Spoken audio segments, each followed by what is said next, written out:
wine glasses clinked as my sister Emma raised her hand, drawing everyone's attention like she always did. "Big news, everyone." Her perfect smile gleamed as she looked around our parents' mahogany dining table.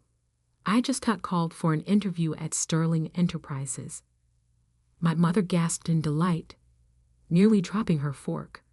"Sterling Enterprises? The biggest tech company in the city?" "The very same," Emma preened, tossing her expertly highlighted hair. "Senior Marketing Director position. They reached out to me specifically." Of course they had. Everything came easily to Emma. Perfect grades without studying. Dream jobs without trying.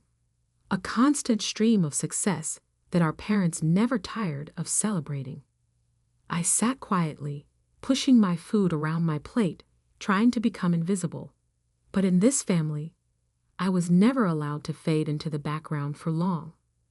Not when they needed someone to compare Emma to. "Isn't that wonderful?" my mother gushed. "Now that's a real career path." She turned to me, her smile turning sharp. "You should ask Emma for advice, Sarah. Maybe she can help you find something better." Better than what I was doing now, she meant. Better than the consulting work that they all dismissed as glorified freelancing. Better than building my own company from scratch, because apparently being your own boss wasn't as impressive as having one. "I'm doing fine, Mom," I said quietly, but Emma was already laughing.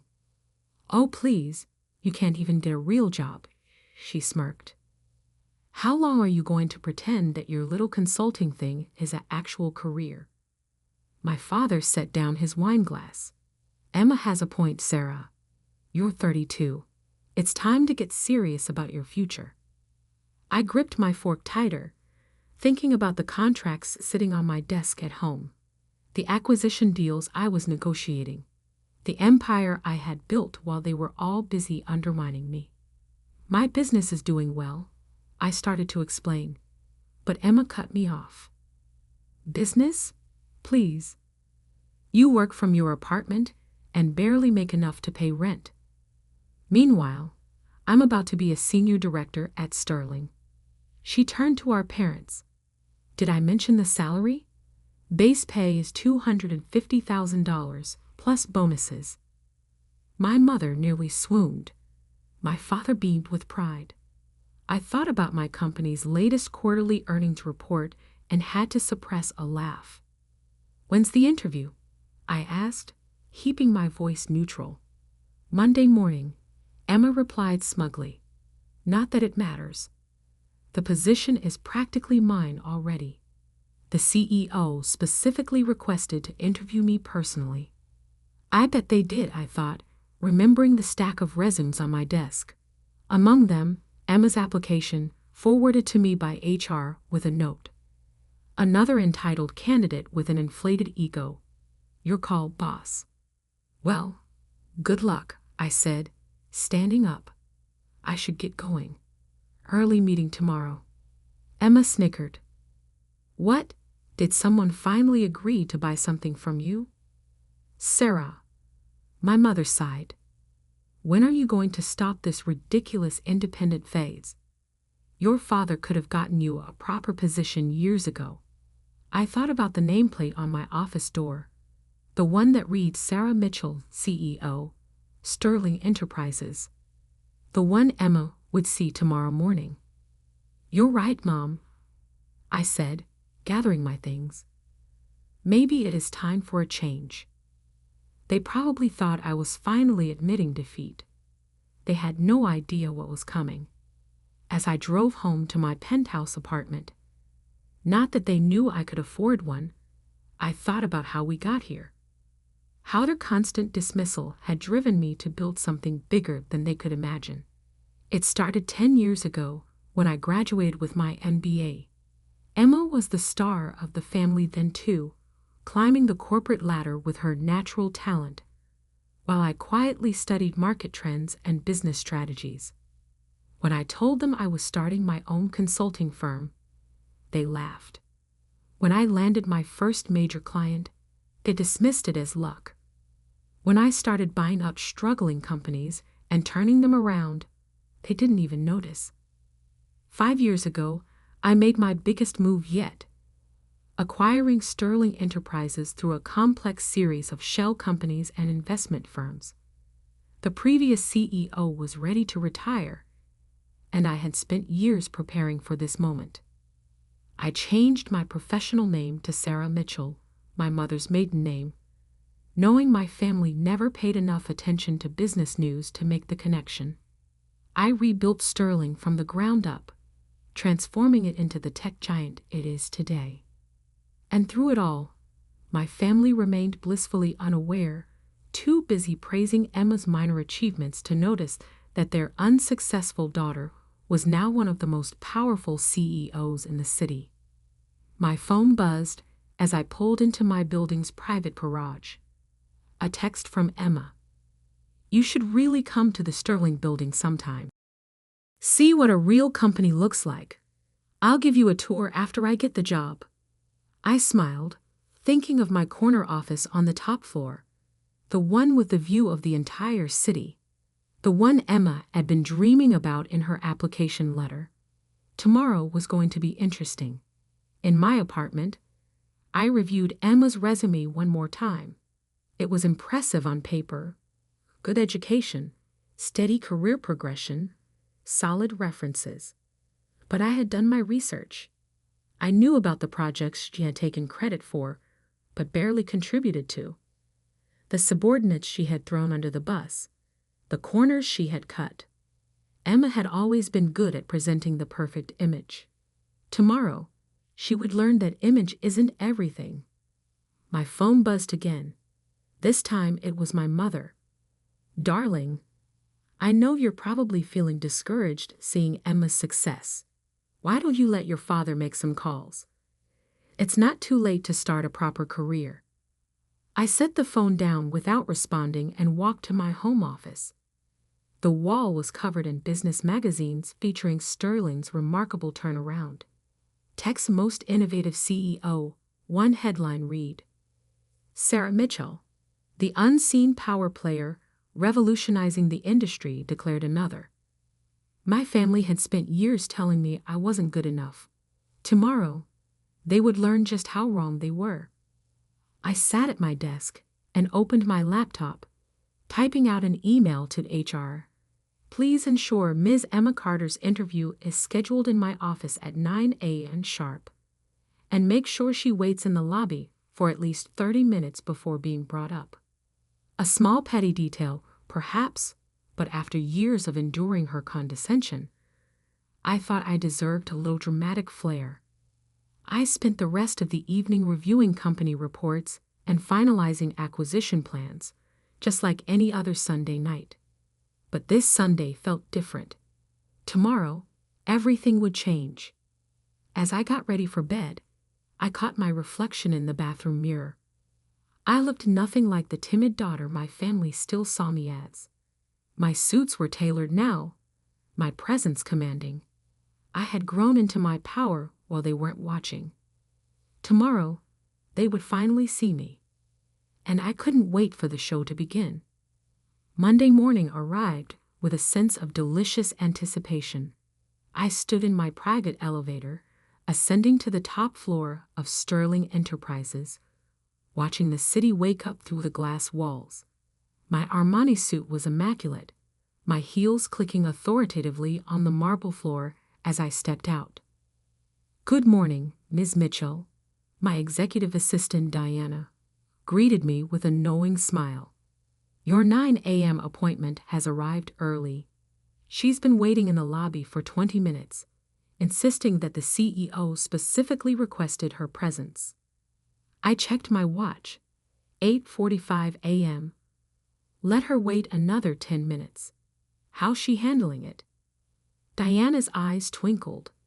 She's demanded coffee 3 times, name-dropped several executives she claims to know, and told a receptionist that her sister is a nobody who can't even get a proper job.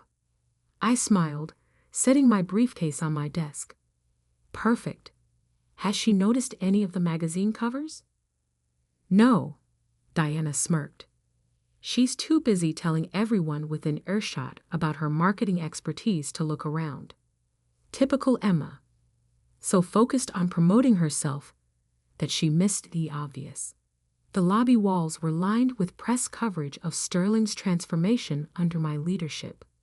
My photo was literally hanging above the reception desk, but Emma would never notice. She never had. Her resume listed some impressive achievements at her current company, Diana noted, arranging folders on my desk. I took the liberty of fact-checking them.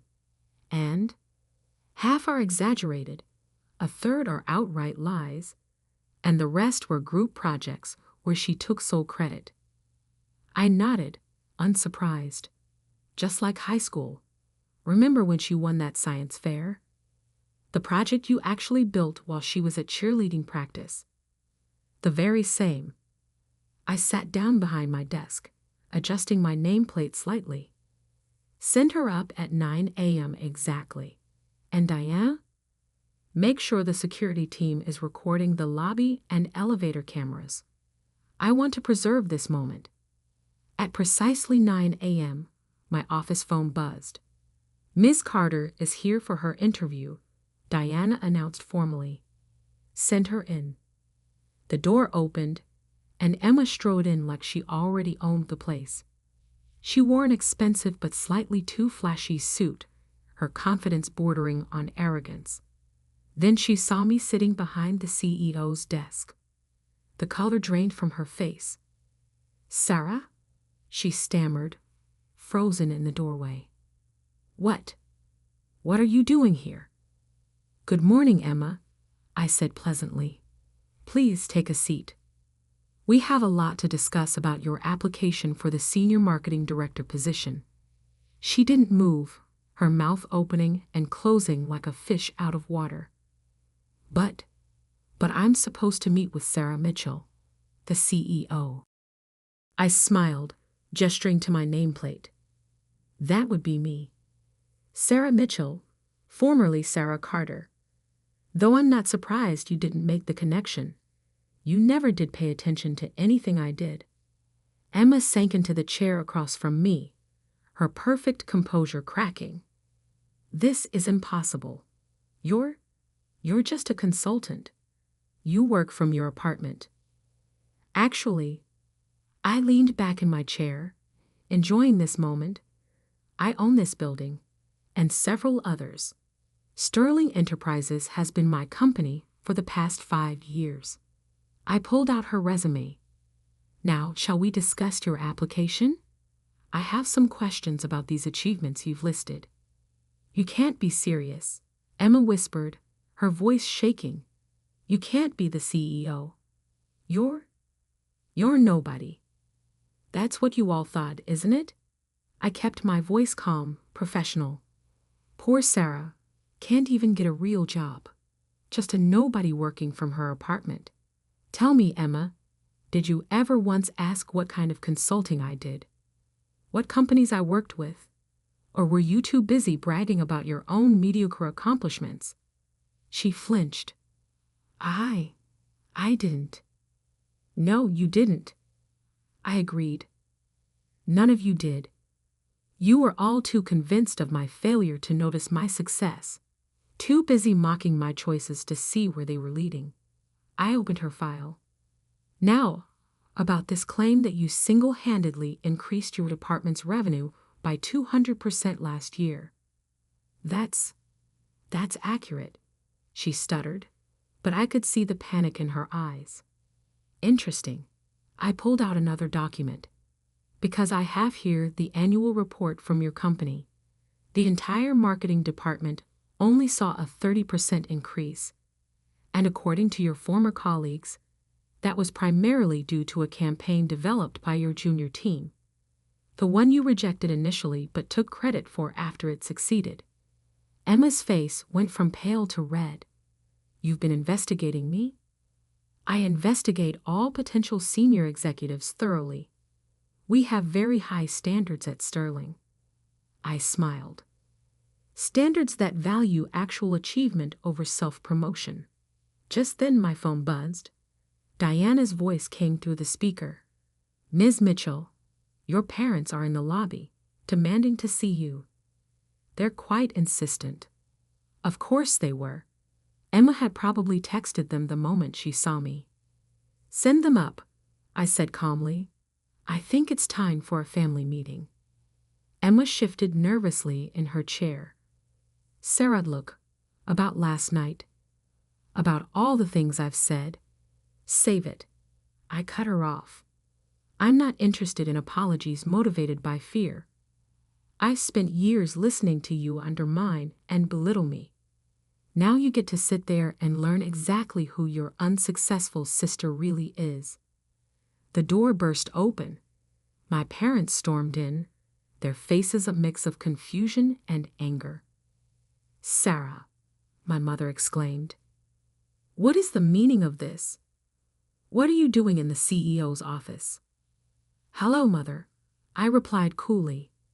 "I was just reviewing Emma's job application. Would you like to join us?" We were discussing the importance of honesty in professional achievements. My father's face reddened. "Stop this nonsense immediately.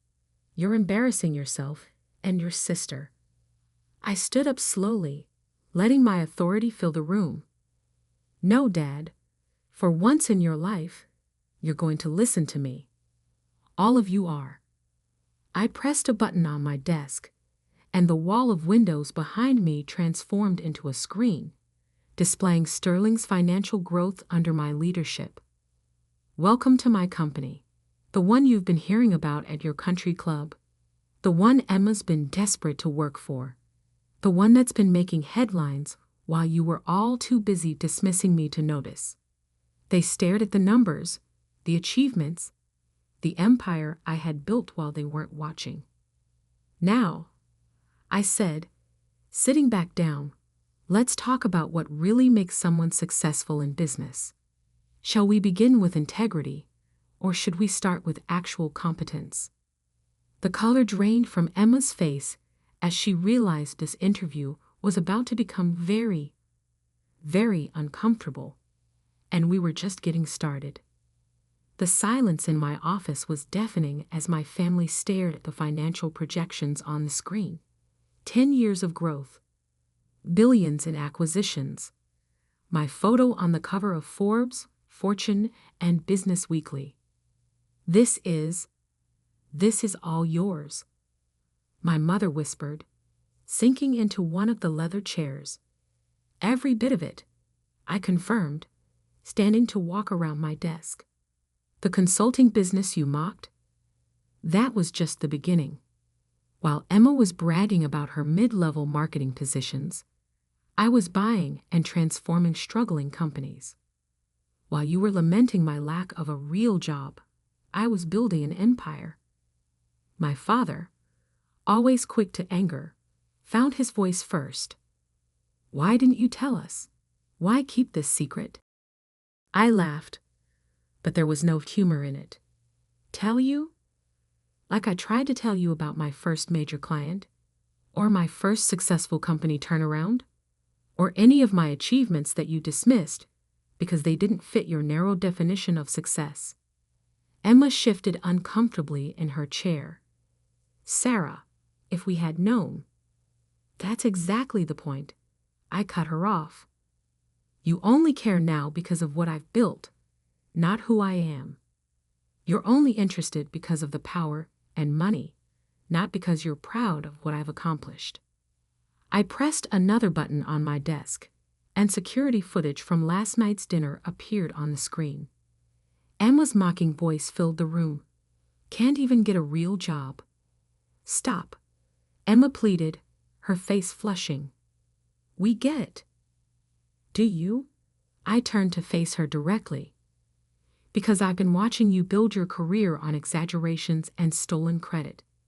I've talked to your former colleagues, your supposed references. I know exactly how you've gotten every position you've ever held." My mother stood up, smoothing her designer dress nervously. "Surely we can work something out. We're family, after all. Family? I picked up Emma's resume. Like when Emma took credit for my science project in high school, or when she told her college friends I was a dropout because I started my own business instead of following the corporate path. That kind of family. I was young, Emma protested weakly. We all make mistakes. Yes, we do, I agreed. And now you get to face the consequences of yours. Diana? My assistant entered with a thick folder. The investigation results you requested, Ms. Mitchell. Thank you. I opened the folder and began reading. Falsified achievements, stolen ideas, workplace bullying complaints. I looked up at Emma. Did you really think none of this would come out during our background check? Emma's face went pale. Those accusations were never proven. Because you had Daddy's lawyers shut down every investigation, I finished for her. But Sterling takes corporate integrity very seriously. We thoroughly vet all potential executives. My father stepped forward, his business negotiation face on. Now, Sarah, surely we can discuss this privately, as a family. You lost that right last night, I replied calmly. When you sat there and let Emma mock me. When you suggested I needed your help to find a real job. When you once again made it clear that nothing I did would ever be good enough. I pressed another button on my desk. The office door opened, and Harold Bennett, my chief legal officer, entered. Harold, please explain to my family the consequences of submitting fraudulent information on a Sterling Enterprises job application. Harold adjusted his glasses. Falsifying credentials and experience on an executive-level application is grounds for immediate rejection and potential legal action, especially if previous employers wish to pursue damages for defamation or intellectual property theft. Emma's composure cracked completely. You wouldn't. You can't. Can't what? I asked softly. Protect my company from someone with a proven history of dishonesty? Enforce our ethical standards? Or are you suggesting I should give you special treatment because we're family? Sarah, please, my mother begged. Think about what this would do to our reputation. Like you thought about mine. All those years of snide comments and dismissive attitudes. I shook my head. No, Mother. Emma's application is rejected. Furthermore, I'm forwarding our findings to her current employer. They should know exactly who they're trusting with their corporate image. Emma burst into tears, but they weren't the calculated sobs she usually used to get her way. These were real, the tears of someone finally facing consequences. As for you two, I turned to my parents. I suggest you take a long, hard look at how you've treated both your daughters. One you praised endlessly despite her dishonesty. The other you dismissed despite her integrity and success. My father's face darkened. You're enjoying this, aren't you? Humiliating your family? No, Dad. I'm not enjoying this at all. I'm doing what you should have done years ago, holding people accountable for their actions. I walked to the window, looking out at the city I now partly owned. You know what the worst part is? If any of you had shown even a moment of genuine interest in my work, you would have known about all this. My name, my full name, has been in the business news for years, but you were all too convinced of my failure to notice my success. I turned back to them. Now I have a board meeting to prepare for. Harold will escort you out. Emma, you'll receive official notification of our decision in writing. I suggest you use this as an opportunity for self-reflection. Sarah, my mother tried one last time. We can still be a family. We can work through this. I sat back down at my desk, picking up a report. We'll always be related, Mother, but family? That requires respect, support, and love, none of which you've shown me. Now, If you'll excuse me, I have a company to run." They left in silence, Emma's tears still falling, my parents' pride in shambles. As the door closed behind them, Diana entered with a cup of coffee. "Are you okay?" she asked softly. I took a deep breath, looking at the family photo I kept in my drawer. Not of my parents or Emma, but of my grandfather, the only one who had believed in me from the start. "You know what, Diana? I am. For the first time in years, I really am." Over the next few months, the family dynamics shifted dramatically. Emma's current employer launched an investigation into her past achievements, leading to her eventual resignation. My parents stopped appearing in society pages, their social standing diminished by the revelation that they had dismissed their successful daughter while enabling their dishonest one.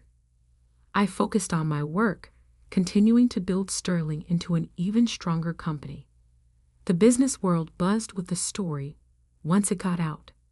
The secret CEO who had hidden her success from her unsupportive family. It became a symbol of quiet determination triumphing over loud mediocrity. 6 months later, I received a letter from Emma. Not an email or text, but a handwritten letter of apology. For the first time in her life, she had been forced to work her way up from an entry-level position, no family connections to rely on. She wrote that she finally understood the value of genuine achievement. My parents took longer to come around, but eventually, my mother sent a similar letter, acknowledging their failures and asking for a chance to really know me, not as the daughter they had dismissed, but as the woman I had become. I kept both letters in my desk, next to my grandfather's photo, not because I was ready to forgive, but because they reminded me of an important truth. Success isn't about proving others wrong. It's about proving yourself right. 1 year to the day after that fateful interview, I sat in my office reviewing quarterly reports. Diana entered with the latest business magazine. The cover story, Sterling CEO Sarah Mitchell, The Power of Quiet Success. The article didn't mention my family drama or Emma's failed interview. It focused on what really mattered: the company I had built, the innovations we had created, the changes we had made in the industry. Because in the end, that's what real success looks like. Not bragging at family dinners or inflating achievements,